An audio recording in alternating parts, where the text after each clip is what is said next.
Fala galera, boa noite, tudo bem com vocês? Esperar o pessoal entrar aí.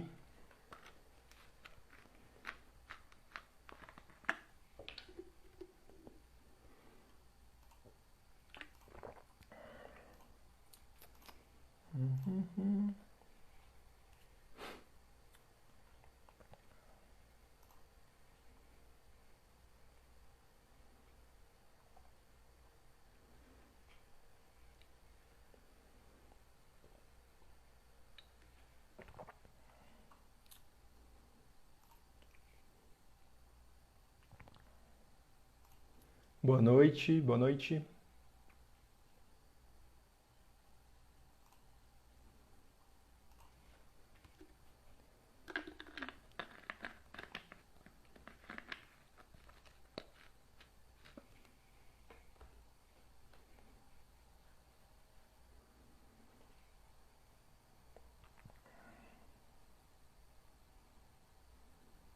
Boa noite, estamos escutando, tudo certo?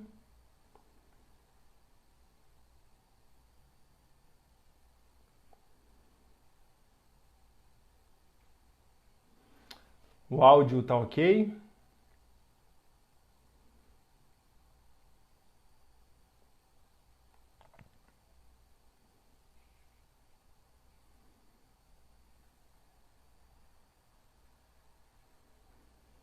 Beleza, vamos esperar o pessoal entrar mais um pouquinho aí. Já começamos.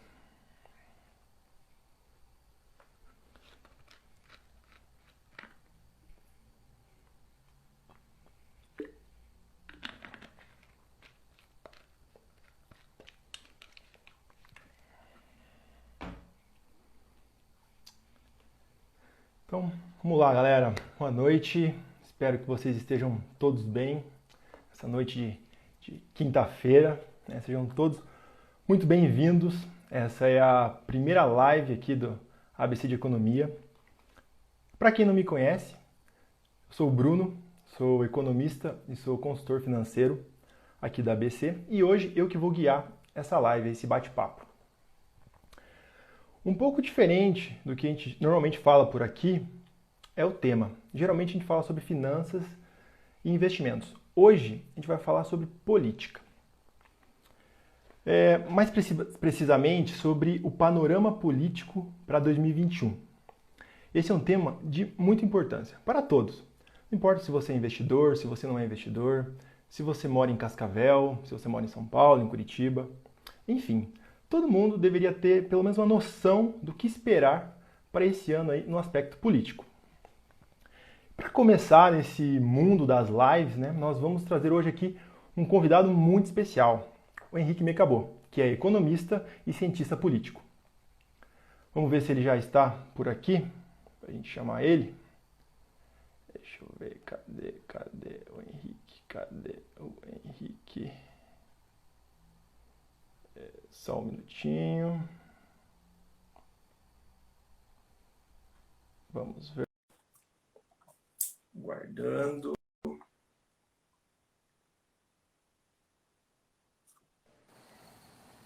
E aí, Bruno, tá me vendo? Olá, boa noite, tô. Sim, tudo certo? Beleza? Tudo bem? Nossa, Tudo como eu tô certo, boa perto do meu noite. celular, é que eu sou míope, eu não posso ficar muito longe. Não tem problema, tá tudo certo. Imagem ok, som ok. Vocês estão escutando o Henrique aí, tudo certo, pessoal? Acredito que sim. Daqui a pouco estamos só nós dois conversando aí, a gente nem sabe, né? Não tem problema, nós batemos um papo do mesmo jeito, depois o pessoal acompanha. Bom, pode ter pessoas aqui que não te conheçam, Henrique, então se você puder se apresentar, falar um pouco sobre a sua experiência, sobre o seu currículo. Claro, eu tô estranhando como eu tô vermelho, eu não sou vermelho assim na vida real, mas bora lá, deve ser a vergonha da primeira live. É, Tamo junto então. tamo junto nessa aí. Mas boa noite, pessoal. Meu nome é Henrique Mecabô, como o Bruno deu spoiler aí, como foi anunciado antes. Eu sou economista e cientista político, nascido e criado aqui em Cascavel, né, onde estamos agora, né? Acho que você está aqui também, né, Bruno? Tô É, sim. mas nascido e criado aqui, comecei estudando engenharia civil, não curti muito o curso, quis me aventurar mais pelas ciências sociais, tinha curiosidade para pensar políticas públicas, então fui para fora do país, recomeçar minha graduação, e lá fora estudei, fiz ao mesmo tempo as graduações de economia, ciência política e finanças. É até estranho vir para uma live de uma consultoria financeira que não seja para falar de finanças, né? Mas Pois é. finanças é também o tema dos três que eu estudei que eu menos gosto. Gostei muito de economia como ciência social, a interseção ali de economia e ciência política, pensando em políticas públicas, né? E tive umas experiências legais trabalhando com consultoria econômica para agências do governo americano ao longo dos últimos 2 anos. No meu primeiro estágio de verão, trabalhei em Brasília, o que foi bem legal para mim e confirmou a minha vontade de acompanhar mais o cenário político, me inserir de alguma forma no debate público e aprender mais sobre políticas públicas no Brasil. Trabalhei lá com análise política e relações governamentais, foi um trabalho bem legal acompanhando a Câmara, né? E daí eu passei a entender melhor o Legislativo, como que funciona a Câmara, a diferença entre Câmara e Senado e etc. E me formei agora, recentemente, né, nessa graduação fora do país, em maio do ano passado, em meio à pandemia, me formei tive minha colação no YouTube e estou fazendo meu mestrado agora em Toronto, em economia especificamente, todo online. Acho que dá uma boa apresentação. Bacana, sim. Oxe, uma baita apresentação. Só se puder falar um pouquinho sobre você chegou a discursar na ONU também, né? Algo assim. Bom ponto, é uma boa carteirada para eu dar também, para trazer importância aqui para o papo. Mas sim, eu tive a oportunidade de 2 vezes para a ONU, uma das vezes já no meu primeiro ano fora, e daí na segunda vez que eu fui para lá, eu discursei na Comissão de Desenvolvimento Social. Acontece todo ano essa comissão, né, para os países, todos os países membros discutirem pautas de desenvolvimento econômico, inclusão social, e eu consegui falar um pouco lá, num discurso breve, em meio ao tempo que os outros embaixadores tinham, etc. Falei um pouco sobre participação jovem no processo de tomada de decisão, né, porque muita decisão que a gente tem, pensando até em legislativo brasileiro, são leis que vão durar por muito tempo, né? São coisas que mudam o país de forma estrutural, que vai impactar talvez mais as gerações futuras do que os senhores cabeça branca que estão lá dando a maior parte dos votos. Então, consegui falar um pouco sobre isso lá na ONU, foi uma experiência bem legal também. Exatamente, que bacana, belo ponto que você levantou aí. Então, pessoal, como é que vai funcionar aqui? Nós separamos algumas perguntas a respeito da temática central, a gente vai estar fazendo aqui para o Henrique. Se vocês tiverem alguma dúvida também, vão mandando aqui no chat, que conforme a gente for conseguindo, a gente vai tentando responder todas elas. Então, bora lá. Primeiramente, 2020 foi um ano bem intenso, né? Em vários aspectos. E na política não poderia ser diferente. Então, antes da gente falar dos panoramas para esse ano 2021, é bom contextualizar. Quais foram os principais acontecimentos políticos do ano passado, de 2020? É difícil lembrar, né? A gente tem um cenário político muito conturbado, acontece coisa nova o tempo todo, a toda semana. São 33 partidos aqui no Brasil, né? Então, se for tentar acompanhar o que cada um fez todo dia, falta tempo. E 2020, ainda mais com... A política brasileira já é conturbada, né? Eu lembro quando House of Cards, o seriado estava em alta, se falava muito que o roteirista de House of Cards tinha muito para aprender com o Brasil, né? Porque a gente tinha mais plot twists, assim, tinha mais desenvolvimentos de roteiro inesperados na política brasileira, só no noticiário, do que eles conseguiam fazer na série. Então, e daí ainda teve o agravante da pandemia no ano passado, né, que tornou tudo mais conturbado do que já é normalmente. Mas a gente começou o ano passado com um governo, um executivo, né, pensando no executivo federal, muito mais ideológico do que ele se mostra agora, né? Já no começo do ano, a gente teve até um secretário de cultura do governo federal exonerado, teve um trecho do discurso que tinha trechos de um propagandista nazista do passado, né? Não acho que isso queira dizer muito sobre o governo, mas dá a toada, assim, pensando ao longo do ano de como as coisas evoluíram, né? Como se torna talvez mais pacificado o ambiente, talvez um pouquinho menos polarizado. Isso lá em janeiro. Em abril, já em meio à pandemia, a gente teve a saída do ministro da Saúde, né, do Luiz Henrique Mandetta. Em abril também a saída do ex-ministro, agora ex-ministro da Justiça, Sérgio Moro, né, ex-juiz, que foi também um choque ali na base de apoio do governo. Muita gente gostava muito do Sérgio Moro. Menos de um mês depois, acho que exatamente 29 dias depois, sai o Mandetta, chegou a entrar o Nelson Teich, né, um médico, acho que gaúcho, no Ministério da Saúde, saiu também. Então mais um momento conturbado, assim, uma troca rápida de ministros. E ao longo do ano a gente fala muito do que aconteceu. O que não aconteceu, pensando em legislativo e em pautas sendo levadas para o Congresso, foi que a gente não viu reformas, não viu privatizações, mas viu por diversas vezes promessas dessas iniciativas por parte do governo, de que isso ia ser enviado, que estava terminando a documentação. Em outubro, acho que um outro ponto-chave também que vale a pena lembrar é que o presidente Bolsonaro fez sua primeira nomeação para o Supremo Tribunal Federal, e aí uma dessas tomadas de decisão que perdura por anos, né? Então esse ministro vai ficar lá por uns 30, 40 anos mais, tomando decisões no Supremo, e é uma indicação pontual de um presidente agora. Isso aconteceu em outubro. Terminamos o ano com um número de mortes alto, mas desde quase que da metade de novembro, talvez do início de dezembro, tem se falado muito da eleição que foi agora segunda-feira na Câmara e no Senado, né? Então o debate se voltou todo para isso. Mas é um ano carregado de coisas aí. Pois é, essa questão da nomeação do Supremo Tribunal lá coincide com aquilo que você disse antes, né? Que da juventude ter um pouco mais de voz, porque como você falou, isso aí vai perpetuar por 30, 40 anos. Então, quem vai ser mais afetado é o pessoal mais jovem agora, não? Exato, verdade. Bacana. Então, agora, para esse ano de 2021, nós esperamos que ele seja muito melhor, com as vacinas, com demais mudanças. E no aspecto político, como você enxerga o panorama para esse ano aí, em comparação com o ano passado, vamos dizer assim, que você acabou de contextualizar? Eu acho que, assim, que a gente pode esperar de diferente esse ano é que o governo federal já vem se movimentando numa linha de ter menos conflitos, né, de estar em menos choque com os outros poderes.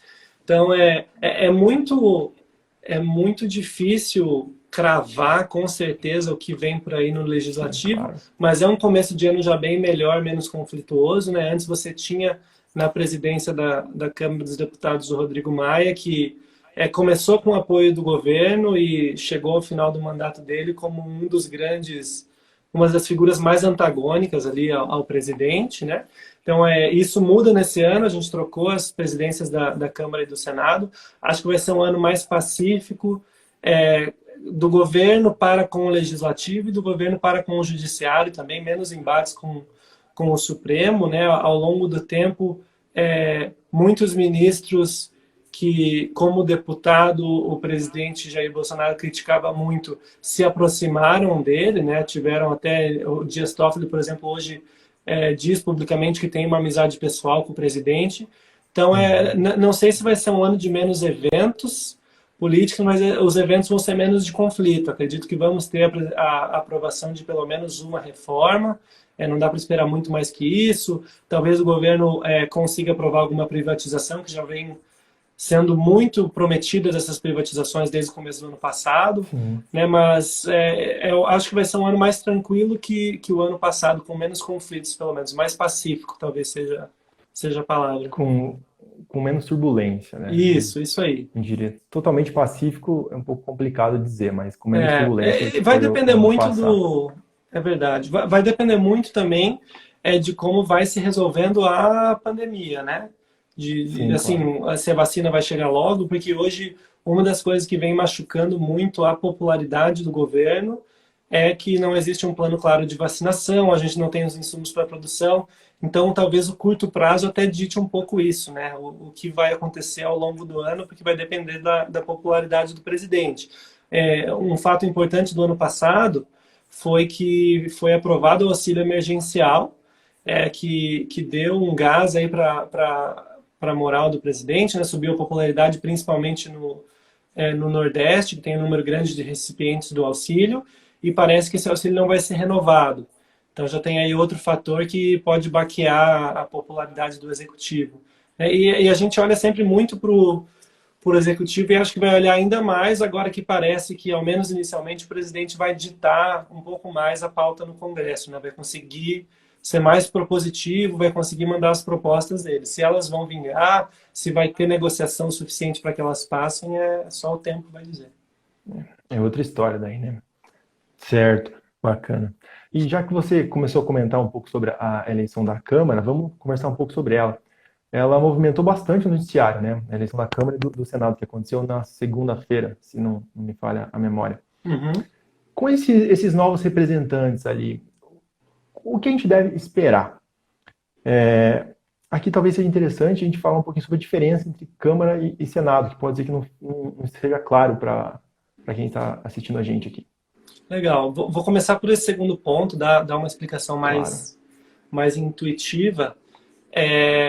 A ideia é assim, a Câmara obviamente tem muito mais representantes lá dentro, né? São 513 deputados federais.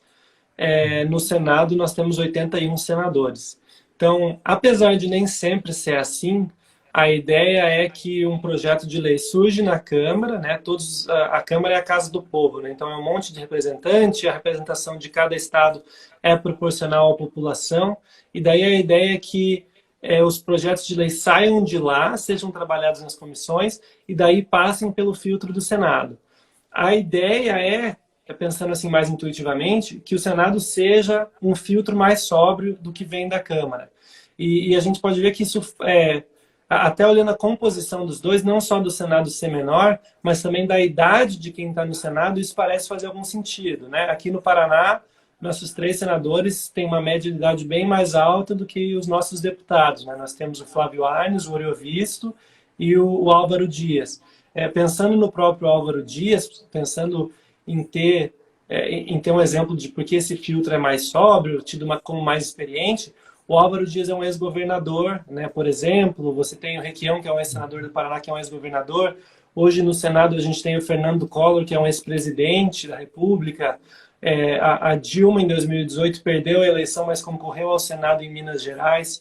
Então, a ideia é que o Senado seja esse filtro mais sóbrio de políticos mais experientes, né? Para se eleger senador, um político tem que ter 35 anos mínimo, se não me engano, assim como a presidência. Não tenho certeza se isso mudou, porque havia mudado pelo menos para governo estadual, mas a ideia é essa: muitos senadores depois viram governadores, governadores depois viram senadores, porque o Senado é um cargo majoritário, né? Enquanto aqui no Paraná você elege 15 deputados federais, você elege um senador em um dos ciclos, então uma pessoa só do estado inteiro, e depois 2. Então, normalmente a pessoa que se elege para o Senado já tem força para pensar eventualmente numa presidência ou para tentar o governo do estado. Beto Richa também pensava em fazer essa transição, né? Então, normalmente você tem, indo para deputados federais, candidatos de primeira viagem, deputados estaduais e prefeitos. Para o Senado você já tem um pessoal de nível mais sênior, digamos assim, né? E falando um pouco sobre as eleições, elas movimentaram muito o noticiário, primeiro porque não se sabia se os presidentes que já estavam lá no ano passado, que eram o Rodrigo Maia na Câmara e o Davi Alcolumbre no Senado, iam poder tentar a reeleição, né? Eles apelaram ao Supremo para tentar. Normalmente, o mandato de presidência na Câmara e no Senado é de 2 anos, e um candidato não pode se reeleger numa mesma legislatura. Então, a legislatura segue o ciclo eleitoral, né? Então, uma legislatura aí seria hoje, começou em 2018 e vai até 2022. Na verdade, vai trocar ali no comecinho de 2023. Então, o Rodrigo Maia era reeleito por quê? Porque ele estava numa legislatura anterior, que era a legislatura 2014 a 2018, né? Estava naqueles 2 últimos anos. E daí ele assumiu no lugar do Eduardo Cunha a presidência, mas como ele vinha de uma legislatura anterior, ele pôde se eleger novamente na nova legislatura. E ele tinha vontade de tentar, de novo, continuar no cargo, né? E daí o Supremo vetou, disse que realmente constitucionalmente isso não era possível. E o que se desenhou desde ali foi que na Câmara especificamente o presidente em exercício, que era o Rodrigo Maia, tinha um candidato dele que era antagônico ao candidato do governo, foi o candidato eleito na segunda-feira, né, o Arthur Lira, que é um expoente do Centrão. Então, nessa ideia de ter 33 partidos, né, nem todos representados na Câmara, mas ter tantos partidos assim no país, o que acontece na Câmara é que, e no nosso presidencialismo, que é de coalizão, como você tem muita gente para negociar, a negociação nem sempre se dá por ideologia, né, por preferência de política pública, o que eu acho sobre economia. Às vezes ela se dá na troca ali mesmo, na barganha, o que eu posso ganhar para apoiar as pautas do seu governo. E normalmente quem se comporta assim de forma mais fisiológica é esse bloco chamado de Centrão, que tem aí quase 230 deputados hoje, assim, dependendo da contagem, né? Nenhum partido fala sou do Centrão, mas contando os deputados de partidos que são julgados parte do Centrão, dá quase 230 de 513, então quase a metade. E o Arthur Lira, que ganhou na segunda-feira, é um expoente do Centrão. Então, por que eu acho que o ano vai ser mais de pacificação? Porque eleger alguém do Centrão já indica que o governo está disposto a negociar, está disposto a ter algum tipo de troca, né? Algum tipo de negociação. O que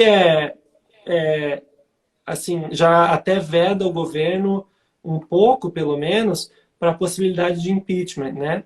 Então, pensando, isso foi comentado ao longo dos últimos meses, se haveria possibilidade do presidente sofrer um impeachment, mas além da popularidade dele não ser ainda tão baixa, você vê historicamente que presidentes que estavam dispostos a negociar e dar cargos e abraçar mais partidos no seu governo, como é o caso do Temer, não passaram por esse processo, não tem denúncias aprovadas, né? O Temer chegou a ter 82% no fim de 2018, nos meses finais ali, 82% das pessoas achavam o governo dele ruim ou péssimo.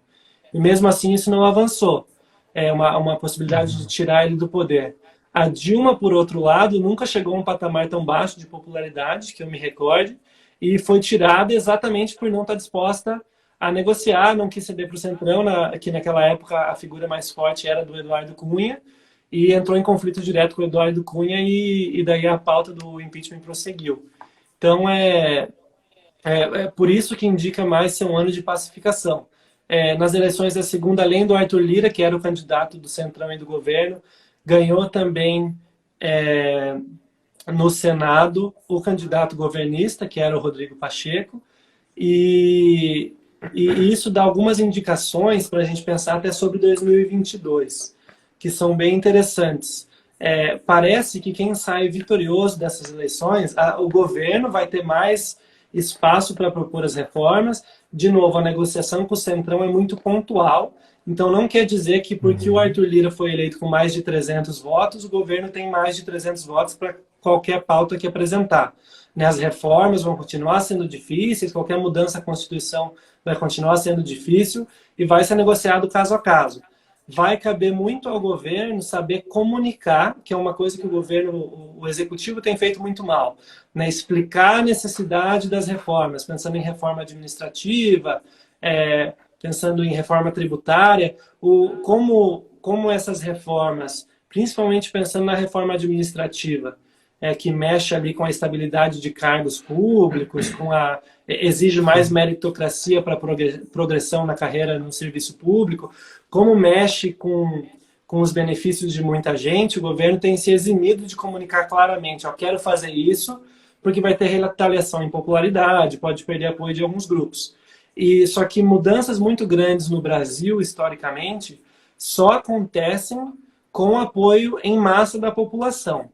Então você tem ali dezenas de partidos, pensando na Câmara, representados, os deputados que, pensando no Centrão e em alguns outros deputados, que dá quase aí uma maioria ampla, não estão ali porque tem uma crença de que política pública é melhor, de qual ideologia eu devo seguir, é um incentivo puramente eleitoral. Então, se não tiver uma comunicação clara do governo federal para que a população se convença que medida X é necessária, para que se gere pressão nos deputados, que eles estejam dispostos a negociar, dificilmente algo vai acontecer, né? Então não é, de novo, não é a eleição de presidentes alinhados ao governo que garante essas pautas. Mas voltando, eu sei que eu já me estendi um tempão nessa resposta, mas é que é uma Não. pauta bem rica.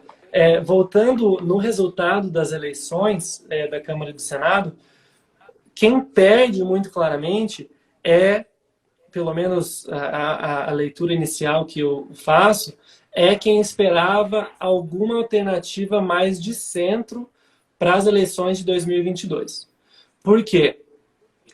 Você tem, por exemplo, um dia antes das eleições na Câmara, 1 ou 2 dias antes, o DEM, o Democratas, que era o partido do Rodrigo Maia, não formalizou o apoio ao candidato do próprio Rodrigo Maia, que era o Baleia Rossi, que fez um pouco mais aí, fez entre 100 e 200 votos, não lembro o número, mas perdeu já em primeiro turno para o Arthur Lira.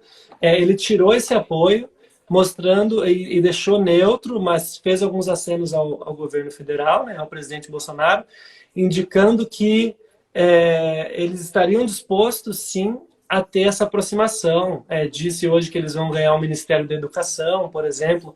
Então, tendo tanto apoio, tendo tanta abertura do governo para negociar e tendo tantos partidos dispostos a negociar, uma alternativa mais de centro, que vinha sendo explorada essa possibilidade, por exemplo, na figura do Ciro Gomes, na figura do Luciano Huck e do próprio João Dória, isso foi explorado, né?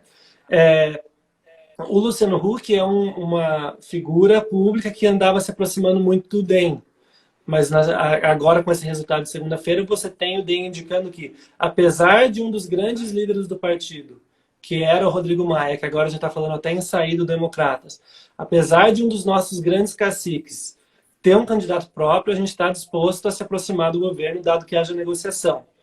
E isso vale para o Ciro Gomes também, que pensava até em costurar uma aliança desde a centro-direita até a centro-esquerda, talvez envolvendo o próprio DEM, isso foi sondado várias vezes.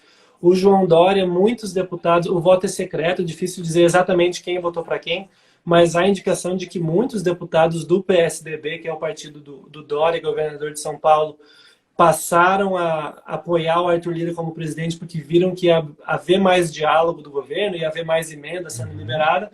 Então, quem sai vitorioso dessa segunda-feira é não só o governo do presidente, que continua mais extremo à direita, mas está se movendo um pouco para o centro porque está cedendo, está querendo negociar, e o outro polo extremo, que seria hoje o Partido dos Trabalhadores, né? O PT não tem trabalhado ainda, pelo menos não publicamente, a ideia de apoiar um candidato que não seja um candidato próprio, né? Enquanto os outros partidos de esquerda, PDT, PSB, Rede, PV, vem tendo algum diálogo, pensando, será que a gente tem que construir uma frente mais ampla, de mais partidos para derrotar o governo numa tentativa de reeleição? O PT tem se mantido no outro polo extremo, e sai vitorioso também, porque o que se mostrou ali é que uma alternativa de centro, ainda mais se for uma centro-esquerda a centro-direita fragmentada, com vários candidatos, né, se aparecer aí Dória, Luciano Huck, Moro, vai ser difícil tirar dos polos o segundo turno, né? Então é um pouco essa leitura, assim. Ao mesmo tempo, historicamente, existe a vontade do presidente da Câmara, depois de eleito, deixar algum legado, né? Então, ele quer deixar um marco para a gestão dele. E o Rodrigo Maia, apesar do que quer que as pessoas pensem a nível de caráter, de posicionamento político, ele foi um presidente que falava muito em reforma, ele tinha um ímpeto reformista muito forte. Então, seguir ele, né, ser o presidente depois dele, meio que deixa o cara na fogueira ali para também fazer as pautas andarem. Por isso que eu acho que anda pelo menos uma reforma ainda esse ano. A reforma administrativa tem boas perspectivas de andar. Vai ter alguns problemas iniciais aí por causa da pandemia, o governo vai ter que trabalhar para não deixar o rombo fiscal se tornar muito grande, vai ter que tentar fazer o auxílio não ser estendido, né, para não ter problemas com as contas depois. O orçamento desse ano ainda nem foi aprovado, né, vai começar a ser trabalhado agora, mas eu acho que existe espaço para uma reforma esse ano, e daí em 2022 já está todo mundo em clima de eleição, né, ainda mais com o presidente querendo se reeleger. Então, talvez 2021 seja o ano que a Câmara tem e que o governo do presidente Bolsonaro ainda tem para aprovar alguma reforma mais significativa. Porque chegou em 2022 vira negociação eleitoral já olhando para outubro, né?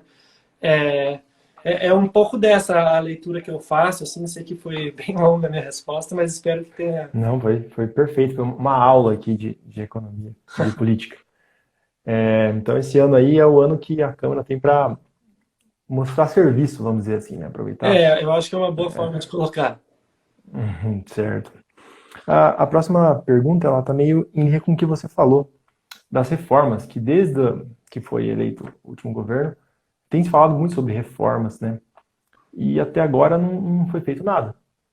E se falava que não tinha sido feito por causa de um desalinhamento ali entre Congresso, falhas de articulação. Então, com essa nova eleição ali da Câmara e do Senado, se espera que isso melhore. Seria isso, né? Eu acho que de cara sim, se espera que isso melhore, mas não é como se o Rodrigo Maia não quisesse pautar reformas antes. Ele cobrou publicamente o governo sobre enviar essas reformas para o Congresso para ele poder pautar na Câmara. E não é como se o candidato alternativo, o segundo lugar ali, que foi o Baleia Rossi, né, o candidato do Rodrigo Maia, fosse muito diferente do Arthur Lira no apreço pelas reformas. Ele também falava muito em reformas o tempo todo, prometia que ia pautar elas apesar de não ser o candidato do governo. Então, de novo, é difícil saber porque a negociação, agora que o Centrão meio tomou conta ali da Câmara e tem a presidência, como teve com a Dilma, né, na figura do Eduardo Cunha, depende muito da habilidade do governo de comunicar a pauta e de negociar o que quer que seja feito. Né? Negociar não quer dizer que vai haver uma coisa escusa, né? Não sei, não envolve necessariamente corrupção, apesar de a gente saber que a corrupção permeia aí o nosso meio político, infelizmente, mas vai depender muito de saber comunicar e saber ceder em outras pautas. O governo traz muito fortemente a pauta dos costumes, a pauta de armamento. Talvez tenha que ceder nessas pautas para conseguir passar uma reforma, ou talvez o contrário, né? Vai depender muito das prioridades do governo. Pensando em... O governo apresentou ontem ou anteontem, junto com os novos presidentes da Câmara e do Senado, junto com o Arthur Lira e o Rodrigo Pacheco, a lista de propostas que ele julga serem prioritárias, né? E tem coisa ali desde reformas e privatizações, como a privatização da Eletrobras, até pauta de costumes, como armamento, algumas questões sobre drogas e etc. Então, vai depender do que o governo comunicar, do que o governo priorizar, mas da forma como está hoje, com a possibilidade de negociações abertas, é viável que as reformas avancem. Né? E quando a gente fala de reformas, assim, a gente tem duas grandes reformas a serem trabalhadas. Seria a reforma tributária e, né, as duas que estão mais em pauta, a reforma tributária e a reforma administrativa. Então, a reforma tributária é sobre simplificar tributos. Né? A gente sabe que é muito difícil pagar imposto no Brasil, cada estado vem com uma alíquota completamente diferente, e é muito difícil saber no que as coisas se encaixam. Né? A gente não tem um imposto único, então a barra de cereal com chocolate vai ser taxada como barra de cereal ou como barra de chocolate. As regras são muito complexas, nossas empresas perdem muito tempo se organizando para pagar impostos ao longo do ano, e a ideia da reforma tributária é que isso seja simplificado. Mas, ao mesmo tempo, toda vez que se fala em reforma tributária, o governo vem trazendo a ideia de voltar com a CPMF, que é algo que o mercado, né, os investidores têm muita rejeição a isso. Nenhum país, pelo menos que deveria ser referência, pensando em países desenvolvidos e bem estruturados institucionalmente, tem uma CPMF como a que se pretende aqui no Brasil, e o governo não desiste da ideia. Então, talvez por esse impasse, seja difícil avançar. Além disso, pensando ali no cenário da Câmara, a reforma tributária hoje que se apresenta tem projeto do Baleia Rossi, que perdeu a presidência, e tem na relatoria um grande aliado dele. Então pode ser que o Arthur Lira não queira que essa seja a reforma dele, porque daria uma vitória ali para um oponente, né, que ele já derrotou, mas que deixaria aí o candidato concorreu contra ele em evidência. Então, acho que é mais viável que avance a reforma administrativa, que o governo nunca apresentou uma proposta bem delineada do que ele quer fazer, mas o que a gente vê, olhando mais amplamente, é que os funcionários públicos no Brasil ganham bem acima da média, né, para funções similares sendo exercidas no mercado privado. Além disso, a estabilidade no serviço público é atingida rapidamente, né? Isso é uma coisa que o governo já disse que quer que aumente, que você precisa de mais anos para atingir a estabilidade. E se deseja também, isso é um anseio assim, de boa parte da população, do mercado financeiro, né, dos investidores e do próprio governo, que existam mais componentes de meritocracia no serviço público. Então, que o funcionário pode ter estabilidade, mas antes de receber a estabilidade, vai ser avaliado por desempenho, né? Então, é esse tipo de mudança para trazer o setor público, o funcionalismo público mais próximo do funcionalismo privado. Se falou também na Câmara em o governo ter, por exemplo, um RH centralizado para saber como que está a alocação de pessoal. Talvez a gente não precise abrir um concurso no departamento X, porque no departamento Y a gente tem funcionários ociosos sobrando que a gente poderia realocar. Então, tem se falado muito nisso de mudar um pouco a gestão de pessoal no setor público, e pode ser que essa reforma avance, porque o governo tem hoje condições de negociar para atingir as maiorias que precisa. É uma reforma que o Arthur Lira poderia chamar de dele como presidente da Câmara, né? E é possível, assim, com essa força da eleição na Câmara, que foi com mais de 300 votos, né? Foi uma ampla maioria, é possível lutar contra os grupos de interesse que vão se opor. Claro que o funcionalismo público atual vai se opor, vai tentar fazer que isso só se aplique para futuros funcionários públicos que venham de outros concursos, mas entre a reforma tributária e a reforma administrativa, eu acho mais possível que avance a administrativa. Além disso, pautas que não são chamadas de reformas, mas que seriam bem importantes estruturalmente assim, para o Brasil, pensando em melhorar o ambiente de negócios e em facilitar, né, desburocratizar um pouco, a gente teria, e fortalecer as instituições, a gente teria o projeto de independência do Banco Central, que o governo disse que é uma prioridade dele, e que o Senado aceitou como prioridade já de cara. Então, é possível que a gente consiga isolar o nosso Banco Central de vontade política, né, que é uma coisa que a gente não fez no passado e que, assim, como economista, você sabe, eu sei, e a gente viveu isso recentemente, que não adianta aquecer a economia, né, baixar juros na canetada, porque, infelizmente, as coisas desandam depois. Então, tendo um Banco Central mais independente, com mandatos de presidente do Banco Central que não coincidam com os mandatos do presidente da República, por exemplo, se torna mais possível a gestão ser focada em atingir a meta de inflação, né? Pensando pelo menos em economia ortodoxa. Não seria mais tão influenciado por fator político, não seria tão fácil trocar o presidente do Banco Central para que a política monetária siga mais do que o governo quer, tente aquecer a economia, né, no momento que não se deve. E tem também outras pautas, tipo BR do Mar, que vai facilitar o transporte por meio aquático e algumas outras pautas que vão dar mais fluidez para a cadeia logística do Brasil, etc., que não são reformas, mas que podem avançar, que tem deputados e senadores interessados em fazer avançar e tem agora um governo disposto a negociar e liberar emendas por trás. Né? Essa ideia de liberar emendas é bem importante, até na própria eleição da Câmara agora, foram liberados mais de 3 bilhões em emendas antes da eleição para parlamentares que prometessem de alguma forma apoio ao Arthur Lira. Então, assim, o governo tem orçamento para liberar e ele decide quando libera. Então, é um mecanismo de negociar, né? Porque ainda mais agora, aproveitar, talvez fosse o caso de, pensando em passar reformas, aproveitar o começo do ano. Porque você tem um monte de prefeito novo eleito, em meio a uma pandemia, né, num tempo difícil. Então, as cidades precisam de mais dinheiro e os prefeitos querem mostrar serviço para começar bem os mandatos. De novo, muito pouco, talvez muito menos do que a gente imagina, pelo menos, né, o senso comum imagina, em Brasília é decidido por ideologia. Normalmente o prefeito da cidade da base eleitoral do deputado precisa de uma emenda. Como ele vai conseguir essa emenda? Vai ter que prometer voto para alguma pauta de interesse de quem pode liberar a emenda dele, né, no tempo que ele precisa, que é o governo federal. Então, tendo essa pressão dos prefeitos, pode ser que exista uma demanda maior por emendas, como foram esses 3 bilhões aí para que se elegesse o Arthur Lira, e que a partir disso as coisas andem mais, porque o governo vai poder exigir mais em troca, né, liberando mais dinheiro.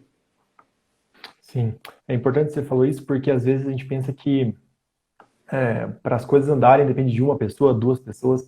Na verdade, tem que ser feita toda uma negociação ali para que as coisas fluam como devem ser feitas, né? E é Exato. nessa negociação que acaba sendo aquela história de às vezes uma mão lavar a outra ali, algo aprovado aqui, algo aprovado ali.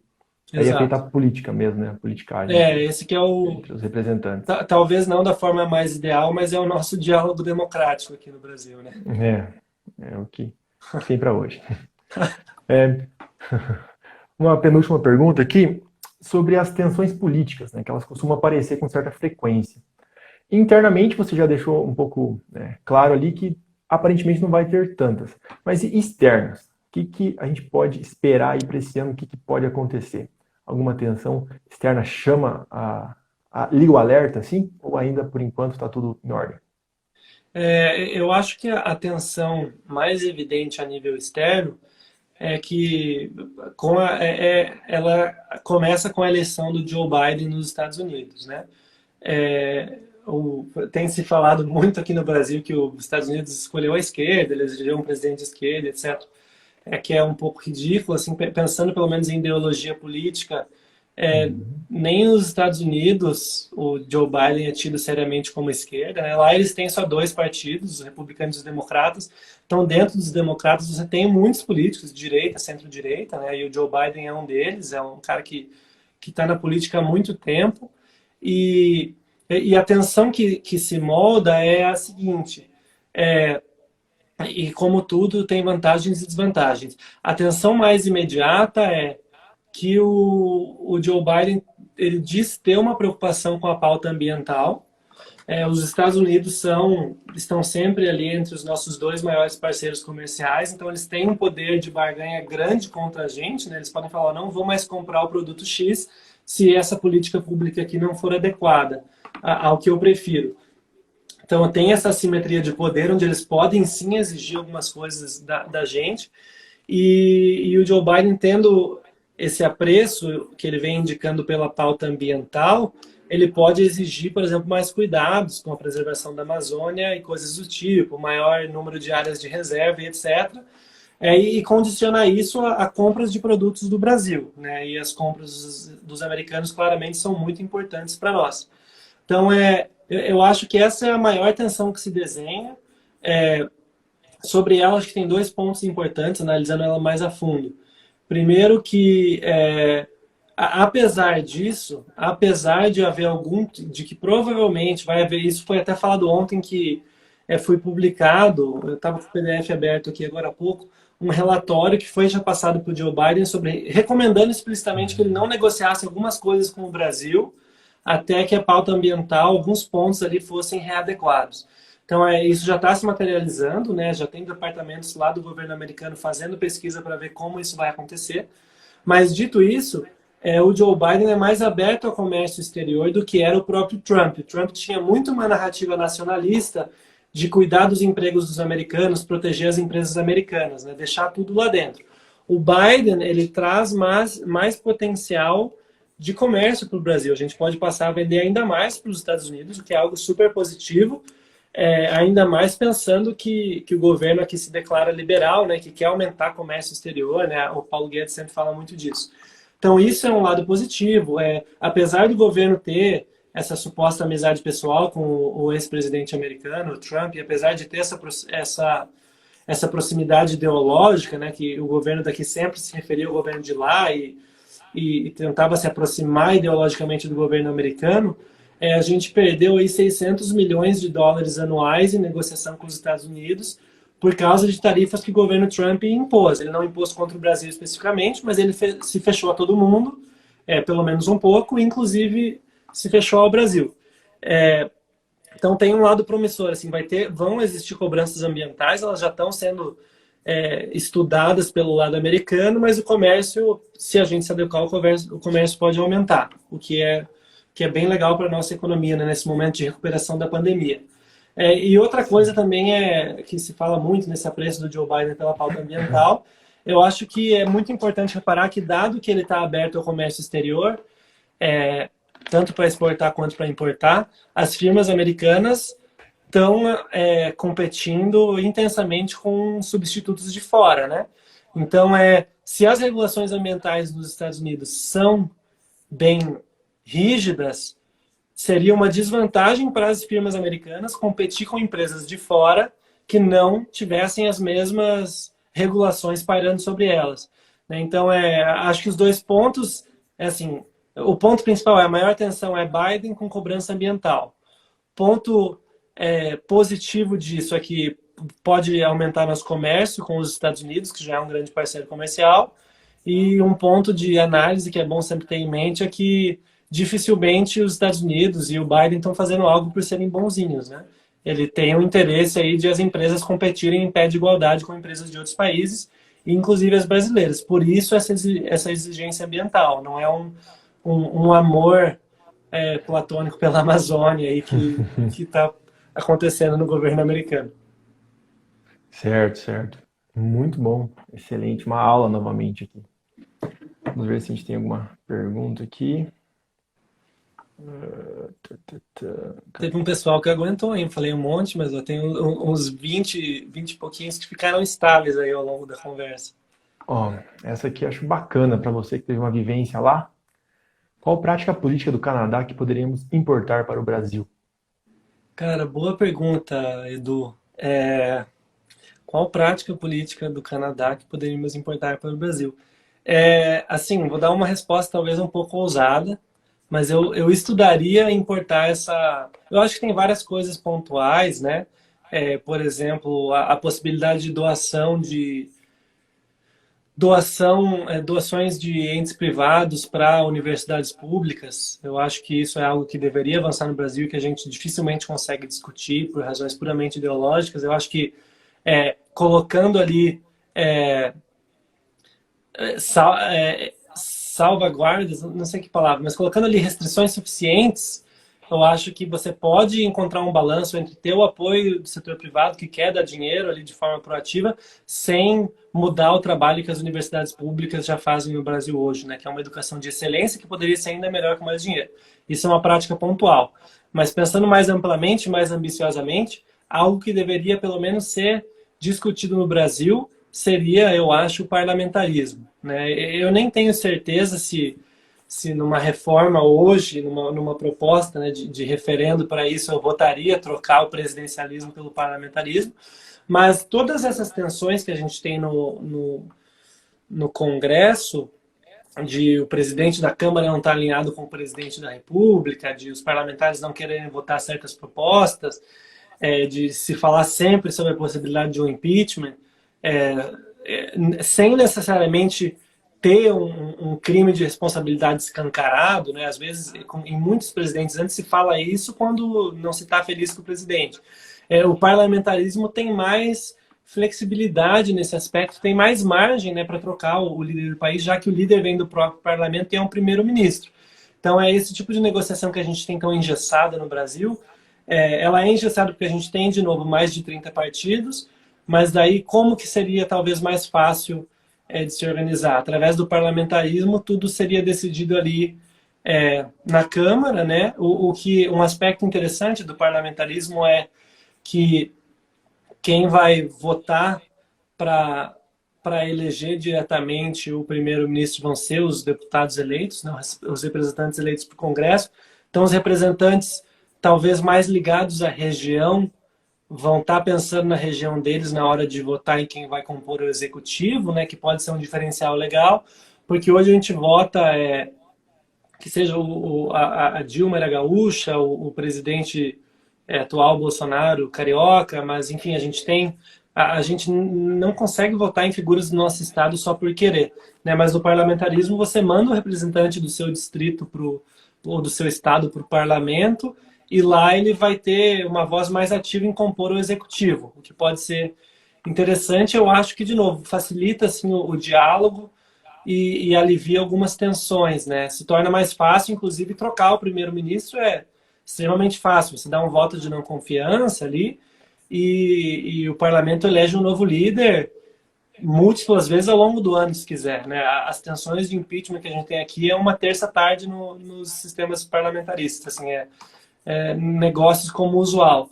Então, acho que seria algo para se explorar, né? Além de outras políticas públicas que o Canadá adotou que poderiam ser interessantes, né? O Canadá hoje, cada província pode ditar como isso aconteceu, mas trabalhou muito bem a questão da descriminalização e legalização da maconha, por exemplo, teve grandes ganhos de imposto com isso. Então é uma pauta difícil, envolve um pouco questões de costumes, né? Dificilmente isso é algo que vai ser discutido nesse governo, mas pelo menos o uso medicinal da cannabis poderia ser discutido, que é algo que já foi feito de forma meio protagonista no Canadá e que trouxe bons resultados. Bacana. Essa pergunta eu achei ela bem interessante, porque às vezes nós pensamos em querer inovar aqui, né, alguma política totalmente nova, mas bastaria a gente olhar o que dá certo em alguns países e tentar trazer para a gente. Já seria uma economia de energia muito grande ali e a gente Claro. colheria os resultados. Sim, já seria um Essa avanço muito parte, grande e facilita bastante o trabalho aqui, né? Só ver o que dá certo lá fora e replicar.